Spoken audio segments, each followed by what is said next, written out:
ये है बलूचिस्तान, वसाइल की सरजमीन मगर खुशहाली से महरूम, जहाँ फंड्स करप्शन की नजर होते हैं, हुकूक के बयानियों को नफरत की सियासत में बदल कर मासूम नौजवान बलोचों को दहशतगर्दी की राह पर चलाया जाता है।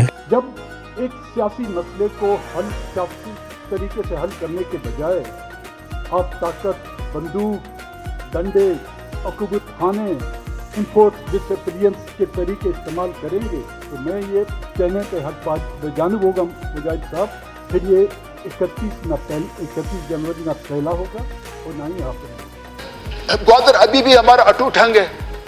हम किसी भी सी पैक, किसी भी आर पैक और किसी भी तरीके से हम ग्वादर को इस तरह न किसी को बेचने देंगे, न किसी पे उसका कब्जा हम कबूल करेंगे। हमारी मिल्कियत पर और हमारी चीज़ों पे गड़बड़ होगा तो हम भी गड़बड़ का जवाब हम गड़बड़ से देंगे। मिल्कियत है, ये जो हमारा माल है, हमारे लोगों का दौलत है, ये हमारे लोगों के फलाह बहबूद पे इसको खर्च होना चाहिए, न कि कहीं और खर्च होना चाहिए। क्योंकि आज हम महसूस कर रहे हैं कि हमारे पैसे, हमारे लोगों के, हमारे अवाम के पैसे वो कहीं और खर्च हो रहे हैं।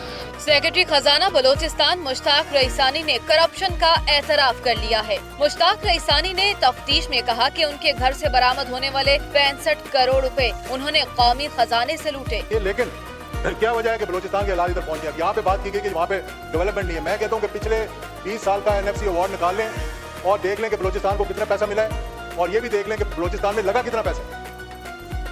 वहाँ पे सारे का सारा जो डेवलपमेंट के फंड होते हैं वो सारे के सारे करप्शन के हवाले हो जाते हैं, सारे के सारे खाए जाते हैं। और जितनी मार का हक के बाद जो पाकिस्तान को अल्लाह ताला ने फतह अता फरमाई, उसके बाद हिंदुस्तान ये तो समझ गया कि मैं पाकिस्तान पे जारियत से या अटैक करके तो मैं कुछ नहीं कर सकता, लेकिन उनके पास जो नाइट विजन गॉगल्स हैं, उनके पास जो हथियार हैं, वो मेरा ख्याल है कि उस पर गौर करना चाहिए कि मसला क्या है और इस मसले का हल कैसे निकालना है। मैंने कहा कि टेररिस्ट के साथ बात करें, टेररिस्ट के साथ बिल्कुल बात नहीं करनी चाहिए, उनके साथ बिल्कुल लड़ाई लड़नी चाहिए। ये कॉन्फ्लिक्ट बढ़ रहा है, जितना ये कॉन्फ्लिक्ट बढ़ रहा है उतना ही उन लोगों को फायदा हो रहा है जो वहाँ पर बैठ।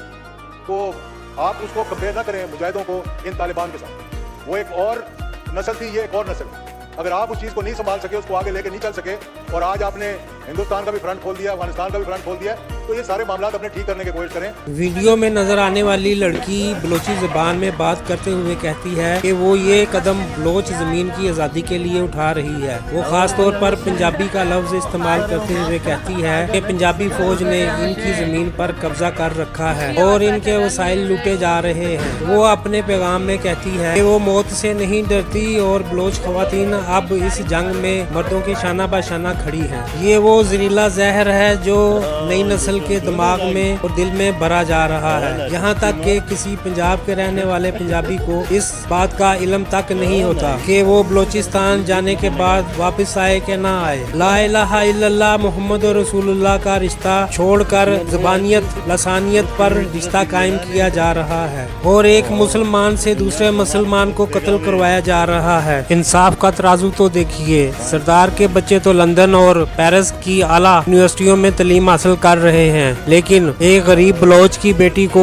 गांव के स्कूल तक जाने की भी इजाजत नहीं। क्यों? क्योंकि सरदार को मालूम है कि अगर गरीब के बच्चे के हाथों में बंदूक की जगह किताब और कलम आ गया तो इनकी नस्ल दर नस्ल चली आने वाली सरदारी रेत के ढेर की तरह बिखर जाएगी। वो फंड्स जो सड़कों, अस्पतालों और स्कूलों के लिए आते हैं वो इन कौम परस्ती के झूठा दावा करने वालों की तिजोरियों में जा गिरते हैं। काला धन बरामद होता है, बंगले बनते हैं, लेकिन आम बलोच आज भी पीने के साफ पानी को तरसता है। खुद कुर्सी पर बैठना और अपने ही भाई को जमीन पर बिठाना, क्या ये इंसानियत है? क्या हमारा मजहब इस्लाम हमें ये सिखाता है? ये दूरी सिर्फ रियासत से नहीं बल्कि इंसानियत और दीन इस्लाम से भी दूरी है। जिस दिन बलोच नौजवान को ये समझ आ गया कि इसका असल दुश्मन बंदूक देने वाला है, किताब देने वाला नहीं, इसी दिन बलोच बदल जाएगा। उठो, अपनी नस्लों को सरदार की गुलामी से निकाल कर इल्म की रोशनी में ले जाओ। तुम्हारा मुस्तकबिल तुम्हारे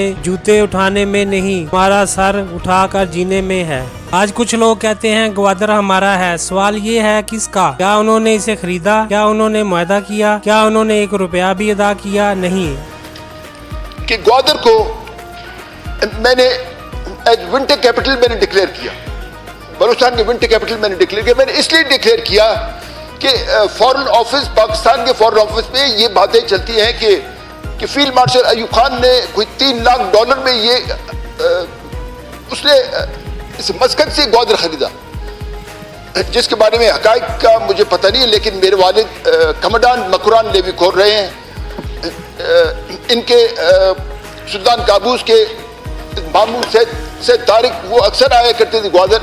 تو یہ نیگوسیشنز اس وقت شروع ہوئے کہ گوادر جسے آج پاکستان کی شہرگ کہا جاتا ہے، جسے سی پیک کا دل کہا جاتا ہے، لیکن سوال یہ ہے کیا گوادر ہمیشہ پاکستان کا حصہ تھا یا یہ کسی سردار، کسی وڈیرے یا کسی قوم کی ذاتی ملکیت تھی؟ آج ہم جذبات نہیں، آج ہم تاریخ کے ثبوت سامنے رکھیں گے.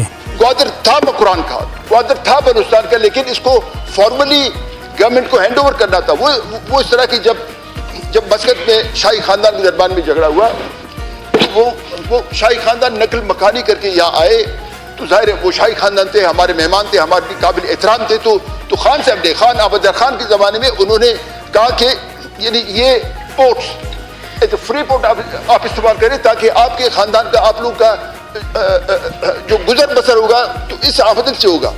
جناب اسپیکر، گوادر ابھی بھی ہمارا اٹوٹ ٹھنگ ہے. ہم کسی بھی سی پیک، کسی بھی آر پیک اور کسی بھی طریقے سے ہم گوادر کو اس طرح نہ کسی کو بیچنے دیں گے، نہ کسی پہ اس کا قبضہ ہم قبول کریں گے، اور ہم ہمیشہ یہ کہیں گے کہ یہ بلوچوں کی ملکیت ہے اور اس کو بلوچوں کی ملکیت رہنے دیا جائے. اور اگر کہیں بھی ہم نے سوچا کہ ہماری ملکیت پر اور ہماری چیزوں پہ گڑبڑ ہوگا تو ہم بھی گڑبڑ کا جواب ہم گڑبڑ سے دیں.